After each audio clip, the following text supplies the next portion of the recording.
Welcome back to the Deep Dive. We're taking a closer look today at a passage from Songs in the Night, specifically the entry for June 29th. Right. And the source material here is really interesting. It's Leviticus chapter 20, verses 7 and 8. Exactly. And we've also got some commentary, Z16100 R58777.3 to help us sort of understand the layers here. Our goal, really, is to unpack this idea of sanctification. When I first read it, I thought, wait a minute. If a higher power does the sanctifying, why does the text tell us to sanctify ourselves? Yeah, it sounds a bit like a contradiction on the surface, doesn't it? It does. But the commentary suggests it's more of a partnership. It says right there, we have a part in this work, and God has a part. And that's key. The text helps define sanctify yourselves. It fundamentally means setting yourselves apart to God, dedicating yourself. Okay, like setting something aside for a special purpose. Precisely. And the implication is when you do that, when you take that step, the higher power then reciprocates, sets you apart. It's this two-way action. Okay, that clears things up a bit. So let's look at the verses themselves. Leviticus 20, 7 and 8.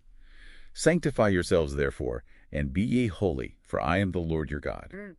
And ye shall keep my statutes, and do them. I am the Lord which sanctify you.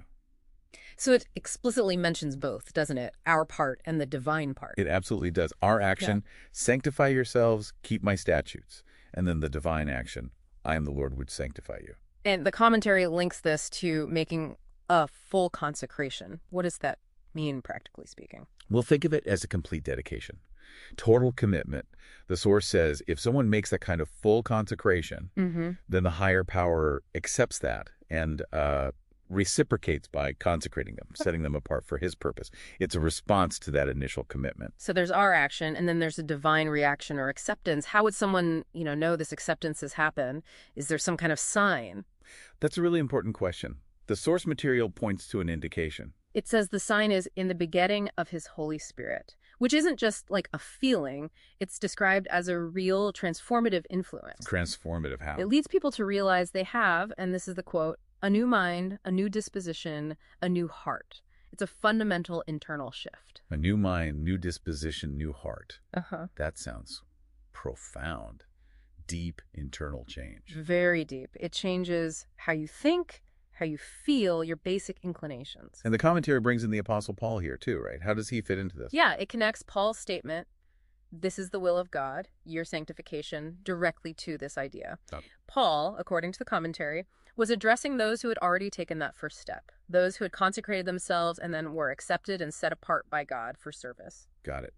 So Paul's words reinforce that this sanctification he talks about applies after someone has actively participated in this process. Exactly. It's not just a command out of the blue. It's directed at those already engaged in this partnership. And that new disposition we mentioned, it often shows itself outwardly. How so? Well, the desire to keep my statutes and do them. Your actions start to align naturally with this new inner state, this new heart. Okay, so wrapping this up then, the main takeaway seems to be that sanctification, at least as it presented here, isn't something that just happens to you. Right. It's not passive. It's a dynamic. Right. It requires you, the individual, to actively participate, to set yourself apart.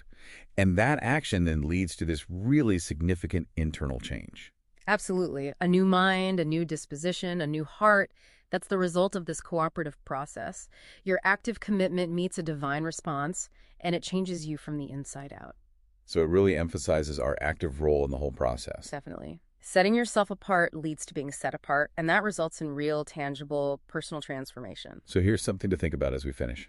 Taking this idea of setting yourself apart or dedicating yourself fully, apply that to something in your own life. Maybe it's a skill you want to master, a big project, or even just a principle you want to live by. If you really commit, fully consecrate yourself to that, what kind of new mind or new disposition might emerge in you from that level of dedication? Worth pondering.